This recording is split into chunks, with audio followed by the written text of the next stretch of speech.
Quero saudar a todos com a paz do Senhor Jesus. Queremos em especial receber com alegria as pessoas que nos visitam nessa noite. Por conta do feriado, naturalmente, muitos membros da nossa igreja aproveitaram para um merecido descanso e outras pessoas vieram de outras cidades para descansar em Recife e aproveitaram e vieram à igreja hoje à noite. Então, são muito bem-vindos, nós recebemos com alegria. Também aqueles que nos acompanham pela internet, a nossa transmissão ao vivo. Nós estamos dando continuidade à nossa série de mensagens na carta de Paulo aos Romanos. Algumas pessoas perguntam onde está a primeira parte, porque eu comecei a expor aqui o capítulo 12. Então você encontra no meu canal no YouTube e também em breve no canal daqui da nossa igreja as pregações de Romanos capítulo 1 até capítulo 11. E até o final do ano, se Deus quiser, a editora Vida Nova está lançando o comentário em Romanos de 1 a 7, baseado nessas pregações. É o primeiro volume e o restante do Romanos deve sair no ano que vem. Então, você pode acompanhar dessa maneira. Hoje à noite nós temos Romanos capítulo 13, do verso 8 até o verso 10. Eu queria pedir que você abrisse a sua Bíblia aí, para que nós façamos a leitura. Romanos capítulo 13, do verso 8 ao verso 10. Palavras do apóstolo Paulo. A ninguém fiqueis devendo coisa alguma, exceto o amor com que vos ameis uns aos outros, pois quem ama o próximo tem cumprido a lei. Pois isso, não adulterarás, não matarás, não furtarás, não cobiçarás, e se há qualquer outro mandamento, tudo nessa palavra se resume: amarás o teu próximo como a ti mesmo.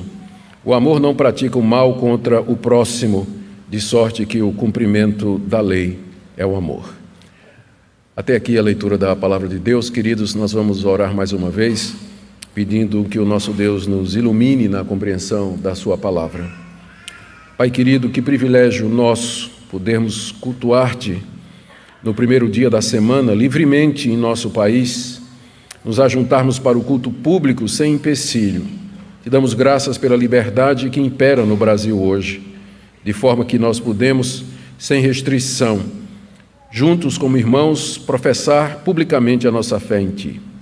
Nós pedimos que Te faças presente em nosso meio agora, pela exposição da Tua palavra, que Teu Espírito Santo, o Consolador, o Mestre, traga iluminação e entendimento aos nossos corações. Mais, Senhor, que não somente isso, mas que Ele incline o nosso coração a Te obedecer, que fique claro o que é que essa passagem demanda de nós hoje, o que é que ela nos oferece, como ela nos consola, de que de fato ela produza fruto no coração de todo aquele que aqui veio nessa noite para Te buscar com sinceridade de coração. É o que nós Te pedimos, Senhor, em nome de Jesus. Amém. Queridos, nós estamos na parte prática, assim chamada parte prática da carta aos Romanos. Apenas para lembrar, para não perdermos o contexto geral, na primeira parte, capítulos de 1 a 11, o apóstolo Paulo faz uma exposição das grandes doutrinas da graça. Ele começa primeiro falando da perdição de gentios e judeus, no capítulo 1 e no capítulo 2. Depois ele fala da perdição de todos os homens, metade do capítulo 3. E a partir daí ele fala de como Deus justifica pecadores, judeus e gentios, mediante a sua graça pela fé no sacrifício de Cristo, metade do capítulo 3 até o final do capítulo 5. Depois ele explica de que maneira aquelas pessoas que foram alcançadas pelo Evangelho de Deus, que foram justificadas pela graça, elas devem viver nesse mundo. Capítulo 6 ele fala da libertação do pecado, capítulo 7 ele fala da libertação da lei, e no capítulo 8 ele fala da vida no Espírito. Assim devem andar aqueles que foram justificados. De 9 a 11, Paulo trata da questão da nação de Israel. Deus ainda tem um plano para a nação de Israel, uma vez que em Cristo a lei foi cumprida, uma vez que a nova aliança entrou em vigor. Será que ainda resta uma esperança para os judeus? O fato de que a maior parte dos judeus rejeitava a pregação do Evangelho significa que Deus tinha rejeitado o seu antigo povo? Paulo trata disso nos capítulos 9, 10 e 11. E aqui no capítulo 12 ele começa a tratar das implicações práticas da nossa justificação. Fomos justificados pela graça mediante a fé em Cristo Jesus. Já não há condenação para aqueles que estão em Cristo. São várias declarações que o apóstolo Paulo faz na primeira parte da carta. Agora a pergunta é, de que maneira esses que foram justificados pela fé, perdoados livremente, como eles devem viver aqui nesse mundo?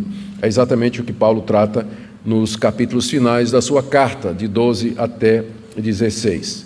Até aqui nós vimos que, como conclusão ou como implicação de tudo que foi dito de 1 a 11, nós devemos primeiro apresentar nossos corpos a Deus em culto racional, capítulo 12, verso 1. Devemos ser transformados pela renovação da nossa mente, capítulo 12, verso 2. Devemos pensar de nós mesmos com moderação, de acordo com os dons espirituais que recebemos, capítulo 12, de 3 a 8. Devemos exercer amor para com Deus, os irmãos e os inimigos, capítulo 12, de 9 a 21, e devemos obedecer às autoridades constituídas, Romanos 13, de 1 a 7, que foi exatamente o sermão de domingo passado. Como parte da obediência às autoridades, que Paulo ensina em 13, de 1 a 7, ele menciona o pagamento de impostos e tributos. Ele terminou aquela parte das autoridades dizendo assim, no verso 7, pagai a todos o que é devido, a quem tributo, pague tributo, a quem imposto, pague o imposto, a quem respeito, dê respeito, a quem honra, preste honra. Isso leva, então, o apóstolo Paulo a retomar o assunto do amor, que ele tinha falado em 12, de 9 a 21, como sendo a única dívida que o cristão deve ter. A única dívida é o amor. É a única dívida que o cristão está autorizado a ter, é o amor aos irmãos e ao próximo. E aí, então, ele retoma o assunto do amor, que é exatamente aquela passagem que eu acabei de ler para os irmãos. Aqui, mais uma vez, é importante sempre lembrar o contexto, a situação em que estas palavras foram escritas, porque isso nos ajuda a entender qual o objetivo do Espírito Santo aqui com essa passagem. Lembremos que a igreja de Roma, a qual Paulo escreve essa carta, era uma igreja composta de judeus e gentios e que havia, no primeiro século, uma tensão natural entre judeus e gentios quando eles pertenciam à mesma igreja. O judeu se convertia, entrava na igreja, o não-judeu se convertia, entrava na igreja, de repente vinha um convite, no sábado vamos nos reunir para um almoço fraterno. E o gentio trazia carne de porco, galinha cabidela, bicho que foi morto de qualquer forma, e o judeu chegava e dizia, eu não como isso, é proibido na lei de Moisés, ao menos olhar para esse tipo de animal. Como é que a igreja podia viver em comunhão se tinha restrições dietárias da parte de um e da parte de outro? Ou então alguns judeus que diziam, mas no sábado? Deus nos mandou descansar no sábado? Por que nós vamos ter uma atividade no sábado? Então, igreja de judeus e gentios tinham tensões entre si. Isso vai ficar mais claro quando a gente chegar no capítulo 14, que aí o apóstolo Paulo vai atacar esse assunto de frente. Ele vai falar sobre essa questão do calendário, essa questão da dieta, se pode comer sangue, se não pode, balinha de Cosme e Damião, em festa de São João, todas essas coisas aí. Nós vamos entrar nessas questões no capítulo 14. Mas, por enquanto, Paulo está falando do amor como sendo o princípio que deve governar a vida da igreja. E é o que ele trata aqui. Então, a gente tem que lembrar que era uma igreja que tinha essa tensão interna, que precisava ouvir da necessidade de amarem-se ou de se amarem uns aos outros. E também não esqueçamos que a igreja de Roma, além de ter essa tensão interna, sofria pressão de fora, dos pagãos, dos judeus não convertidos, dos romanos e já inicialmente das autoridades romanas que começavam a perceber o cristianismo como uma ameaça ao poder imperial. Então, nesse contexto, nós entendemos por que Paulo dá tanto destaque ao amor que deveria haver naqueles irmãos dentro dessa situação que eu acabei de mencionar. Permitam-me fazer mais uma observação antes de nós entrarmos no texto. Meu objetivo é preparar o contexto para que, quando a gente entrar no texto, o seu significado fique claro. Na primeira parte da carta aos Romanos, Paulo tinha dito muitas coisas sobre a lei de Moisés, aquela lei que Deus deu a Israel através do grande Moisés no alto do Monte Sinai. E as leis que Deus deu a Moisés, referente ao culto, que são aquelas leis que nós chamamos de leis cerimoniais, e também aquelas leis referentes à nação de Israel, que são aquilo que a gente chama de lei civil, todas estas leis, elas são vistas por Paulo aqui na carta como tendo já o seu cumprimento na pessoa de Jesus. Então, o cristão não oferece mais sacrifícios, como está no Antigo Testamento. Nós não temos mais um local único de adoração com um templo construído com a arca dentro, a não ser aquela que está lá em São Paulo, né, feita pela Universal, mas nós não temos mais nenhum lugar único de adoração feito naquelas medidas para adorar a Deus. Nós adoramos a Deus hoje, Espírito e verdade, em todo lugar, em todo lugar. Nós também não temos mais restrições do tipo assim, não toque nessa comida, não toque naquela outra. Se você tocar numa pessoa que está morta, você está proibida de adorar a Deus. Então, todas estas leis que chamamos de lei cerimonial e leis civis, que eram leis referentes à guerra, prisioneiro, transmissão de propriedade, herança de filho e tudo mais, essas leis, elas se cumpriram, elas não têm mais validade para nós hoje. Contudo, há uma parte da lei que o apóstolo Paulo deixa claro que ainda tem domínio sobre nós, que ainda tem vigor sobre nós.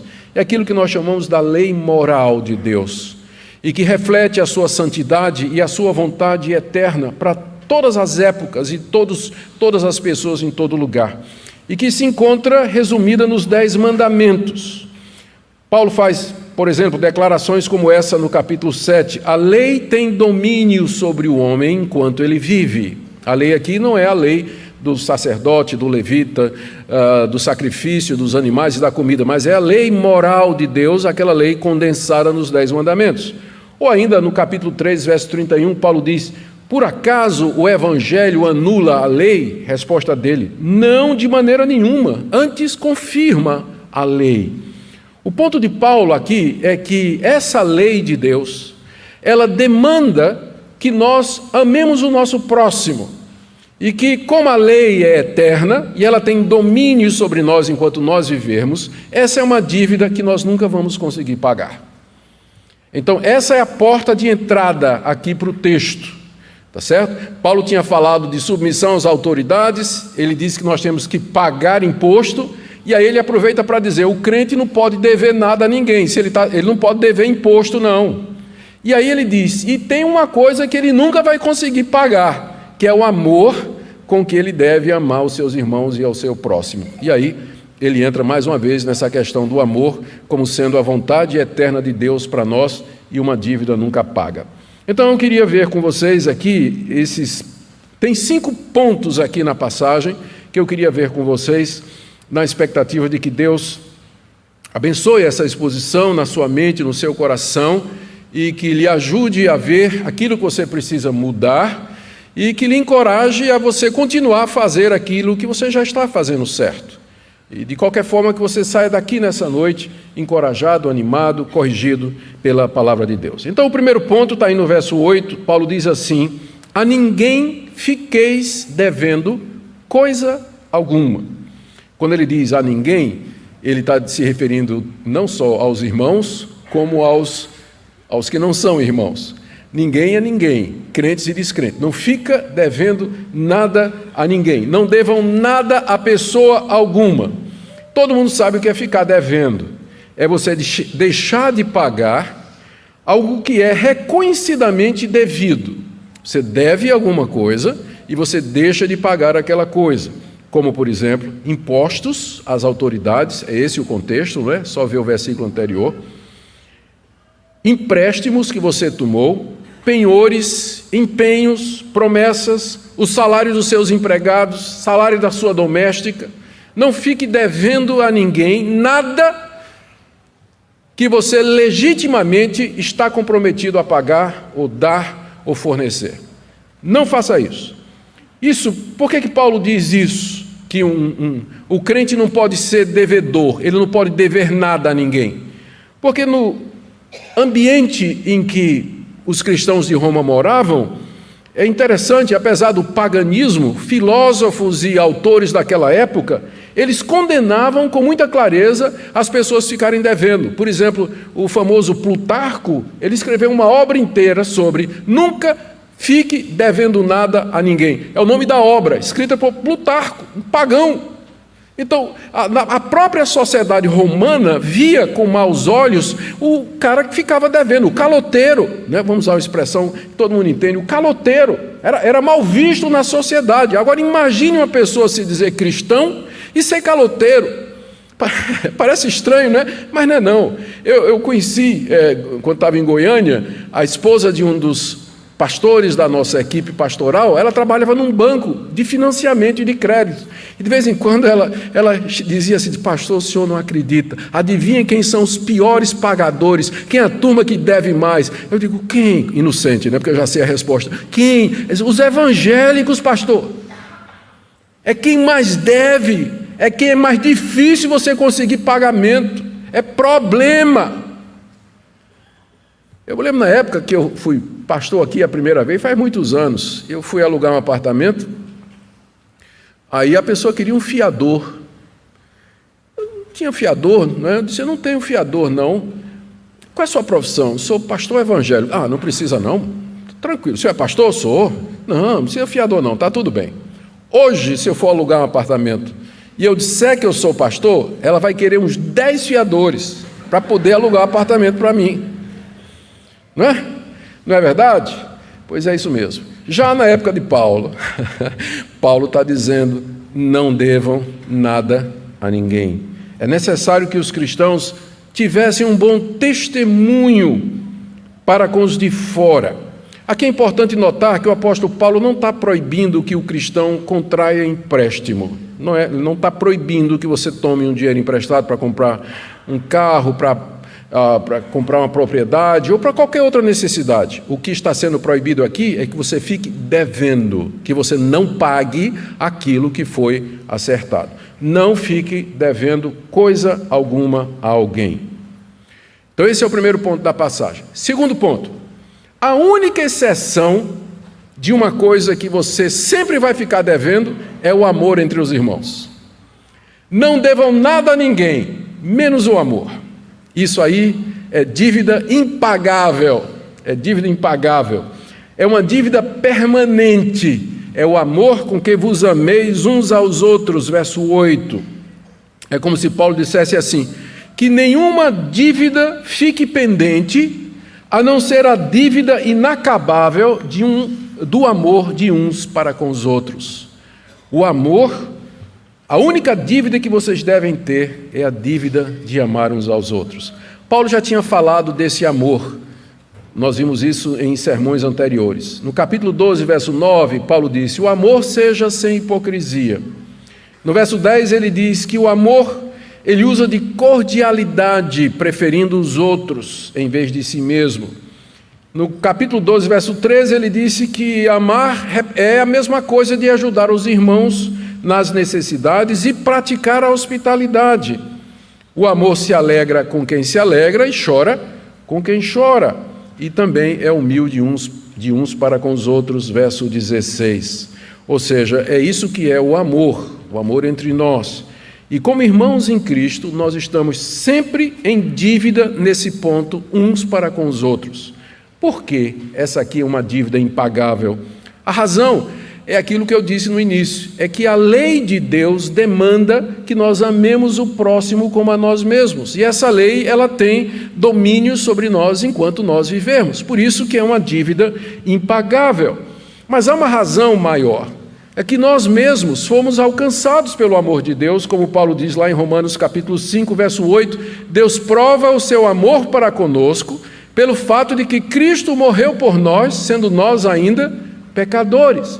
Nós somos alvos do amor de Deus, quando Ele deu seu Filho para morrer em nosso lugar, sendo nós pecadores injustos. Ora, pessoas que experimentaram o amor de Deus se sentem eternamente endividadas para com o seu próximo, para com seus irmãos em Cristo Jesus.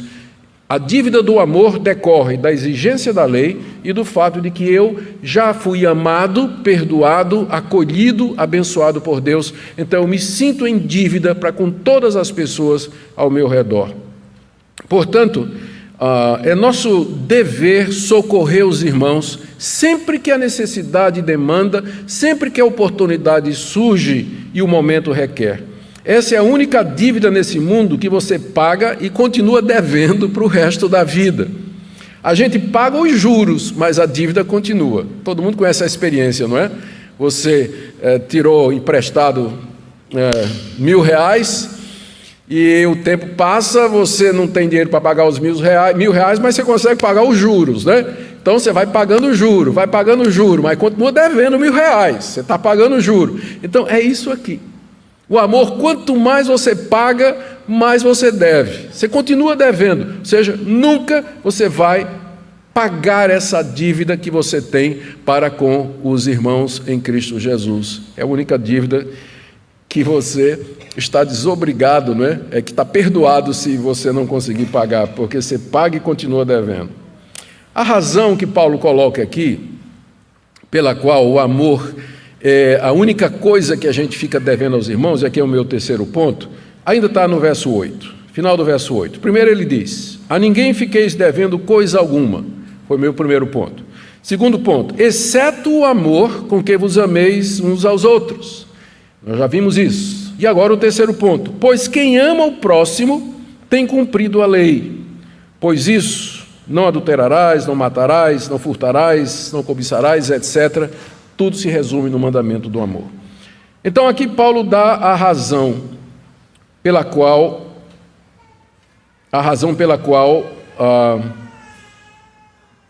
o amor é o cumprimento da lei. Quem ama o próximo tem cumprido a lei. Aqui você percebe que ele agora estende essa dívida do amor para o próximo. Porque até aqui ele parece estar falando entre irmãos. Porque acompanhe comigo. A ninguém fiqueis devendo coisa alguma, exceto o amor com que vos ameis uns aos outros. Essa reciprocidade indica que Paulo está pensando na igreja. Porque só, não é, isso, amar-se mutuamente, é uma coisa que acontece apenas entre os cristãos. Mas aí, no final do verso 8, ele diz: pois quem ama o próximo tem cumprido a lei. A palavra próximo, ela já é mais abrangente, não é só os irmãos, mas as pessoas que estão ao meu redor. Então, a partir do final do verso 8, Paulo amplia o alcance desse mandamento, e nós vamos ver a razão logo em seguida. Quando ele diz isso, né, final do verso 8, quem ama o próximo tem cumprido a lei, é evidente que ele está se referindo àquela lei moral de Deus, porque logo em seguida ele cita 4 dos 10 mandamentos: não adulterarás, não matarás, não furtarás e não cobiçarás. A lei de Deus, como nós sabemos, ela foi gravada no coração de cada pessoa e na consciência de todos. Paulo diz isso em Romanos capítulo 2. E depois ela foi dada de forma escrita à nação de Israel em 2 tábuas através de Moisés no alto do monte Sinai. E essa lei de Deus, gravada no coração e na consciência de todos, expressa nos 10 mandamentos, ela revela a santidade de Deus e seu eterno querer para o homem. Daí vem a pergunta: em que sentido, final do verso 8, quem ama o próximo cumpre a lei? Porque Paulo passou 11 capítulos de Romanos, os primeiros 11 capítulos, dizendo que ninguém é capaz de cumprir a lei. E que a lei, na verdade, não foi dada para a nossa salvação. A lei, na verdade, ela condena, ela mostra o pecado. Romanos capítulo 7 mostra a luta do homem debaixo da lei. Eu sei o bem que eu tenho que fazer, mas não faço, não consigo fazer. A lei não salva, a lei não perdoa, a lei exige, a lei não concede nada daquilo que ela pede. A lei, porque ela foi dada como expressão da santidade de Deus a um povo caído, marcado pelo pecado. Então, em que sentido quem ama o próximo tem cumprido a lei? A razão é que a lei, ela tem uma outra função, além de mostrar o nosso pecado, nos condenar e indicar que nós precisamos de um Salvador que não seja nós mesmos, uma salvação que vem de fora de nós. E esse uso da lei é chamado norma de gratidão. A lei também é colocada para nós como sendo a maneira que Deus deseja que aqueles que foram perdoados e alcançados pela graça vivam. Lutero tem uma frase que eu gosto muito e que explica bem isso: A lei me leva a Cristo para a salvação, e Cristo me manda de volta à lei para a santificação. Vou expandir o pensamento. A lei diz: não terás outros deuses diante de mim, não farás para ti imagem de escultura, honra teu pai e tua mãe, não adulterarás, não matarás, não dirás falso testemunho. Eu olho os mandamentos e eu digo: Deus, eu estou perdido, porque eu não consigo cumprir nada disso. O Senhor Jesus disse que basta eu olhar para uma mulher com intenção impura, eu já quebrei o 7º mandamento. Disse que se no meu coração eu tiver raiva de um irmão, eu já quebrei o mandamento: não matarás. Então eu estou perdido, eu preciso de um Salvador. Aí a lei aponta para Cristo. Aí eu vou, tangido pela lei, eu vou para Cristo. E em Cristo eu encontro perdão, justificação, remissão dos meus pecados, sou aceito por Deus, perdoado, e não há mais condenação nenhuma para mim de tudo aquilo que a lei exige. Cheio de gratidão, me ajoelho diante do meu Salvador e digo: Senhor Jesus, tu morreste na cruz por mim, tu pagaste a minha dívida diante da lei, porque eu não podia cumprir aqueles mandamentos, eles me condenavam, mas o Senhor tomou na cruz o meu lugar. O que eu posso fazer para te agradecer? Resposta de Jesus: não terás outros deuses diante de mim, não farás para ti imagem de escultura, honra teu pai e tua mãe, não adulterarás, não dirás falso testemunho, e assim por diante. De que maneira eu expresso o meu amor a Deus por Ele ter me salvado gratuitamente? Resposta: ande nos mandamentos. Os mandamentos são a norma de gratidão, é a maneira pela qual aquela pessoa que foi salva vive aqui nesse mundo. É nesse sentido, e somente nesse sentido, que Paulo está dizendo aqui no final do verso 8: quem ama o próximo tem cumprido a lei. Ou seja, quem ama o próximo está vivendo de acordo com a vontade de Deus aqui nesse mundo, que é expressa nos 10 mandamentos, que é o nosso próximo ponto, o 4º ponto. O 4º ponto é esse, que a razão para essa declaração, que quem ama o próximo tem cumprido a lei, é que todos os mandamentos se concentram num mandamento só, que é: amarás o teu próximo como a ti mesmo, que é exatamente o que Paulo diz aqui. Depois de ter dito: quem ama o próximo tem cumprido a lei, ele diz no verso 9: pois isso, não adulterarás, não matarás, não furtarás, não cobiçarás, e se qualquer outro mandamento existe, tudo nessa palavra se resume. Quando ele fala nessa palavra, ele está aqui refletindo o costume hebraico. Nós chamamos os 10 mandamentos, não é? Mas os judeus chamam as 10 palavras. Então ele está pensando como um judeu. Quando ele fala palavra aqui, é mandamento, né? Então ele diz: se qualquer outro mandamento há, tudo nesse mandamento, nesta palavra, se resume: amarás o teu próximo como a ti mesmo. Deus já tinha dado a Israel esse mandamento de amar o próximo. Você encontra esse mandamento lá em Levítico 19:18, que eu vou ler aqui para você. Não te vingarás, não guardarás ira contra os filhos do teu povo, mas amarás o teu próximo como a ti mesmo. Eu sou o Senhor. Deus disse isso à nação de Israel através de Moisés. Então o mandamento de amar ao próximo como a si mesmo não é invenção do apóstolo Paulo, mas na verdade é uma citação de Levítico, capítulo 19, verso 18. O próprio Jesus citou esse mandamento 2 vezes. Uma vez, uma pessoa perguntou para Jesus, né, que mandamentos deveria guardar para entrar no reino de Deus. Resposta de Jesus: não matarás, não adulterarás, não furtarás, não dirás falso testemunho, honra teu pai e tua mãe, e amarás o teu próximo como a ti mesmo. Mateus 19, 18 a 19. E mais adiante, um escriba chega para Jesus e pergunta: mestre, qual é o grande mandamento da lei? Resposta de Jesus, Mateus 22, 36 em diante: amarás o Senhor teu Deus de todo o teu coração, de toda a tua alma, de todo o teu entendimento. Esse é o grande primeiro mandamento. O segundo, semelhante a esse, é: amarás o teu próximo como a ti mesmo. Destes 2 mandamentos dependem toda a lei e os profetas. E o que é interessante é que Paulo, esse mesmo Paulo, antes de escrever a carta aos Romanos, ele escreveu uma carta aos Gálatas. E na carta aos Gálatas ele disse assim: toda a lei se resume em um só preceito, a saber, amarás o teu próximo como a ti mesmo. Toda a lei se resume num preceito só: amarás ao teu próximo como a ti mesmo. E Tiago, ele chama esse mandamento de lei régia. Eu vou ler o que Tiago diz no capítulo 2, verso 8. Se vocês, contudo, observarem a lei régia, segundo a Escritura, que é: amarás ao teu próximo como a ti mesmo, fareis bem. Lei régia quer dizer a lei rainha, a principal das leis. Então, todo o Novo Testamento diz que esse mandamento, amarás o teu próximo como a ti mesmo, resume toda a vontade de Deus para nós aqui nesse mundo. Toda a lei se resume nesse mandamento, exatamente como Paulo está dizendo aqui.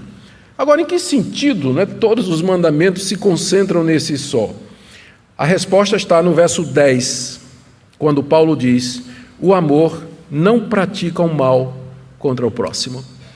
É por isso que o mandamento do amor, ele é o resumo de todos os outros mandamentos. Por quê? Porque o amor não faz mal ao próximo. Se não, vejamos: não adulterarás.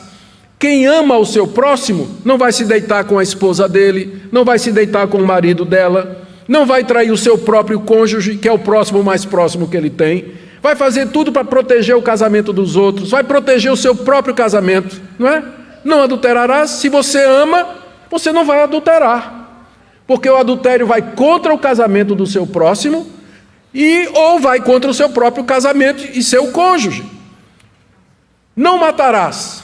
Quem ama não vai atentar contra a vida de alguém, não vai abrigar sentimentos de ódio, de vingança, e irá tomar todas as medidas para preservar a vida do seu próximo.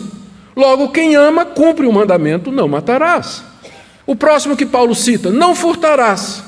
Quem ama o seu próximo vai ser justo, honesto e transparente com ele quando fizer negócio, quando vender um carro, quando vender uma propriedade, quando vender um negócio, quando fizer uma parceria, quando fizer qualquer tipo de negócio. Se você ama seu próximo, você não vai furtar ele, você não vai enganá-lo nas negociações, você não vai enganá-lo em qualquer coisa que você fizer com ele. Você será generoso, bondoso para com as necessidades dos outros. Você não vai se apropriar indevidamente daquilo que pertence ao seu próximo. Você vai respeitar a propriedade dele, o carro dele, os bens dele, tudo que ele tem. Então, quem ama, cumpre o mandamento: não furtarás. Ou, por exemplo, não cobiçarás, que é o mandamento que Paulo cita aqui. Quem ama o seu próximo, não fica com inveja dele quando ele prospera, quando arruma um emprego melhor do que o seu, quando compra um carro melhor do que o seu, quando arruma uma namorada mais bonita do que a sua, né? Você não fica com inveja, você não fica com raiva, frustrado, dizendo: Deus, por que ele não eu? Então, quem ama, cumpre a lei. Não é claro isso? Quem ama, cumpre a lei. Por isso Paulo diz aqui, verso 10, o amor não pratica o mal contra o próximo. Aqui é preciso que eu faça duas explicações. A primeira delas, se você for esperto, você percebeu que tem duas coisas que precisam ser explicadas aqui. A primeira, Paulo não citou os mandamentos referentes a Deus. São 4 mandamentos referentes a Deus, que são os 4 primeiros, não é isso? Não terás outros deuses diante de mim, não farás para ti imagem de escultura, não tomarás o nome do Senhor teu Deus em vão, e lembra-te do dia de sábado, o dia de descanso, para o santificar. E a razão é que Paulo considera que esses mandamentos estão implícitos no amor ao próximo. Se você amar ao próximo como você ama a si mesmo, você estará amando a Deus de todo o seu coração, de todas as suas forças, de todo o seu querer, de todo o seu entendimento. Porque é esse Deus que passou essa lei e essa regra, essa norma e esses mandamentos que regulam o nosso relacionamento aqui nesse mundo. Segunda coisa que você deve ter notado é que dos 6 mandamentos relacionados com o homem, Paulo citou apenas 4, e mesmo assim não na mesma ordem. Esses 4 mandamentos sobre o próximo que ele cita aqui, não adulterarás, não matarás, não furtarás e não cobiçarás, Paulo os citou provavelmente porque eles são os mais conhecidos. Ele deixou de fora o falso testemunho e honrar pai e mãe. E é interessante que ele cita inclusive numa ordem diferente da ordem que aparece na sequência dos 10 mandamentos. Eu creio que é apenas porque ele está citando de memória, não há intenção aqui, né? Não adianta a gente procurar uma intenção oculta nesse fato aqui. Ele está citando de memória, citou os 4 mandamentos mais conhecidos, né? Que refletem as atitudes pecaminosas mais comuns do ser humano. Começa com adultério, né? Que tem a ver com pecados na área sexual. E aí então ele diz que se há outro mandamento, e ele sabe que há, né? Ele diz, e todos os outros que eu deixei de citar, tudo se resume nesse mandamento: amarás o teu próximo como a ti mesmo. Esse é o ponto do apóstolo Paulo aqui.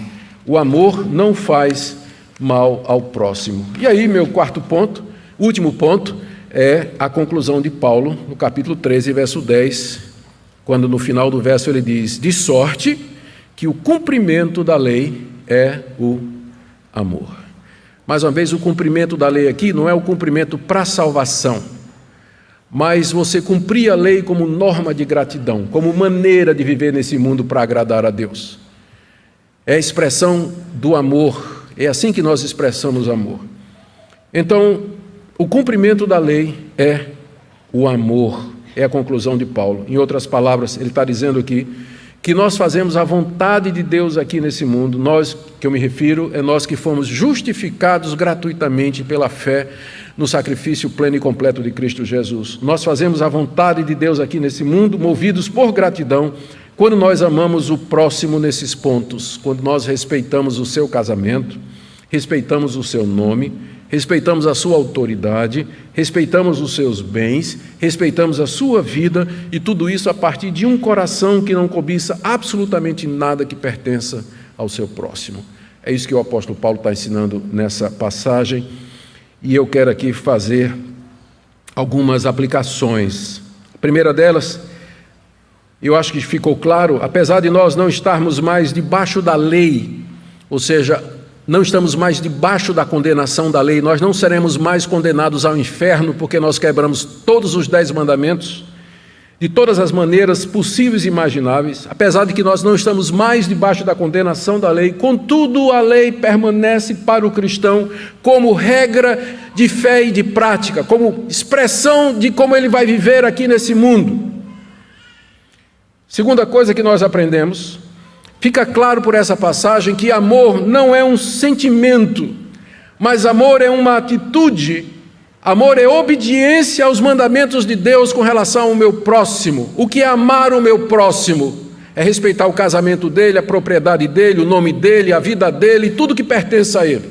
É isso que é amor. Não é sentimento. Então, mesmo que você não goste de uma pessoa, você está em dívida com ela. Lembra que amor é dívida. Isso significa que você vai tratá-la dessa maneira. Não vai querer nada dela. Não vai querer a esposa, não vai querer os bens, não vai querer o nome dele, não vai querer a honra dele, nem a vida dele. Mas você vai respeitar e, na verdade, positivamente, você vai fazer tudo para que o casamento dele, o negócio dele, a vida dele, o nome dele prospere, seja bem conhecido, seja uma bênção e um sucesso. É assim que a gente deve viver no mundo, como quem foi perdoado gratuitamente por Deus. Terceira coisa que nós aprendemos é que amor é a única dívida que depois de paga você continua devendo. Eu queria que você saísse daqui essa noite com isso gravado no seu coração. Você nunca vai pagar essa dívida de amor para com o seu próximo. Significa que toda vez que a demanda se apresentar, toda vez que a necessidade surgir ou a ocasião se impor, você deve ajudar, você deve contribuir, você deve apoiar, você deve fazer o que for possível, estiver ao seu alcance para abençoar e ajudar o seu irmão ou o seu próximo. É isso que significa que o amor é uma dívida que nunca é paga aqui nesse mundo. E eu faço algumas aplicações aqui. Primeiro, eu sei que tem gente que confunde amor com paixão sexual. Inclusive, isso é assim que o mundo pensa hoje. Quando fala em amor, né, tanto é que a famosa expressão, vamos fazer amor, todo mundo sabe o que é. Amor virou sinônimo de relação sexual, paixão sexual, coisa desse tipo. É evidente que essa não é uma definição bíblica. E se cristãos pensam assim, eles estão muito equivocados. E há muitos jovens cristãos, eles confundem uma atração, né, pessoal, sexual, erótica por uma pessoa como sendo amor. Como sendo amor. Mas não é necessariamente. Porque o amor não é um sentimento. Amor é uma atitude. Eu queria que você pensasse nisso. Por exemplo, se você ama sua namorada, você vai respeitar a virgindade dela, não vai? Você vai respeitar a intimidade dela. Você não vai querer forçá-la, constrangê-la ou qualquer coisa desse tipo. Você não vai querer fazer isso. Isso é que é amar. Amar no casamento é você ser fiel à sua mulher. Isso que você sente por uma pessoa fora do seu casamento, isso não é amor, não. Se você sente alguma coisa por uma pessoa fora do seu casamento, isso não é amor. Porque o amor, ele não vai para o lado do adultério. Então não confunda amor bíblico com paixão, com desejo, com o fogo da paixão sexual. São duas coisas completamente diferentes. Também é possível que haja pessoas aqui que tenham a ideia errada de que amar é gostar de alguém. E a gente sabe que na vida tem pessoas que a gente gosta mais do que as outras. Tem as pessoas que são fáceis da gente gostar, simpáticas, alegres, estão ali sempre presentes. Tem outras que são chatas, viu? Pensa no cabra chato. E tem dificuldade, né? A gente não consegue, não tem química. Vocês entendem o que eu estou dizendo? É por isso que vocês não... Todo mundo aqui é amigo de todo mundo, mas tem os amigos, né? Que é aquele pessoal mais íntimo que você convida para sair para comer pizza de noite, depois do culto. Você não vai convidar todo mundo, você convida aquele grupinho, né? Que você anda mais, que você se aproxima mais, não é verdade? Mas então não confunda isso com amor, porque você é obrigado a amar, mesmo aquela pessoa pela qual você não tem simpatia, afinidade ou química. Não é uma questão de sentimento.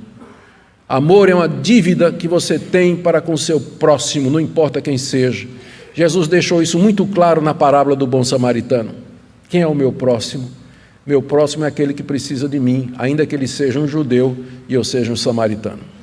É isso o sentido da parábola que Jesus contou. E, por último, a minha palavra é para aqueles que estão aqui nessa noite e que, como eu, muitas vezes percebem que o coração está seco, o coração está vazio, e a última coisa que a gente tem para dar é amor. Oh Deus, quem é capaz de cumprir esse mandamento? Como é que eu pagarei a minha dívida, Senhor, se na verdade o meu coração está amargurado, meu coração está frustrado, eu estou de mal com a vida e com toda a humanidade? Como eu posso fazer isso? Ainda bem que o nosso Deus misericordioso e bom, Ele nos dá tudo aquilo que Ele exige de nós. E você pode nessa noite chegar-se diante de Deus e dizer assim: Deus, eu estou vendo pelo que foi dito aqui, que talvez eu não seja nem crente, porque minha vida toda é voltada para mim, eu só estou pensando naquilo que é meu direito, meu prazer, meu plano, meu direito de ser feliz, meu direito disso e daquilo, e eu não me preocupo com as pessoas ao meu redor, ou trato com desdém, com indiferença, eu não procuro ajudar quem eu sei que está precisando, eu não tenho uma palavra de conforto, de apoio, de encorajamento para pessoas que eu sei que estão passando por uma crise.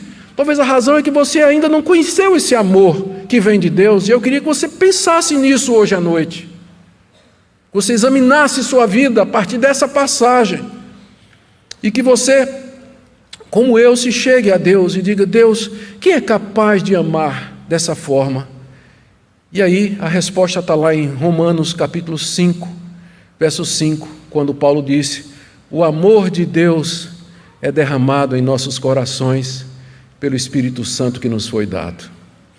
Deus derrama o seu amor em nossos corações para que nós possamos amar ao próximo. Talvez seja disso que você esteja precisando, desse batismo de amor, desse momento com Deus em que Deus vai inundar o seu coração de amor, de gratidão, onde você vai ver o amor de Deus refletido na cruz e você vai dizer: Deus, como é que eu posso viver somente para mim?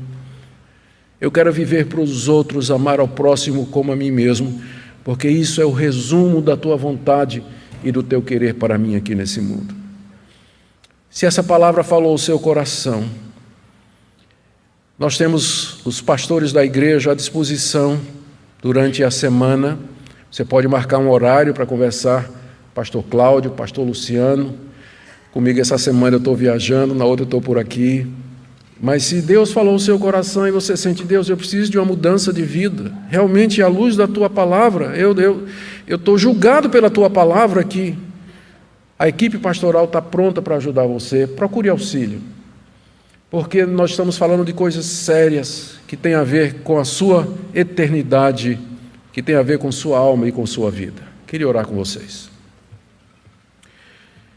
Pai querido, nós queremos nos ajoelhar diante de Ti nessa noite e pedir que o Senhor despeje, derrame com abundância o amor do Espírito Santo em nosso coração, para que nós vejamos, ó Deus, a Tua graça, a Tua misericórdia manifestada em nosso favor, para que nós possamos vencer a barreira da frieza, da indiferença, da mágoa contra aquela pessoa com quem a gente não fala há tanto tempo, para que a gente possa perdoar, para que a gente possa parar o relacionamento errado, para que a gente possa voltar a ser honesto, sincero, verdadeiro. Nós pedimos, ó Deus, uma mudança em nosso coração, em nossa vida, tudo originado no Teu Espírito Santo operando e derramando Teu amor em nós. Perdoa-nos, ó Senhor, e enche-nos com Tua graça, em nome de Jesus. Amém.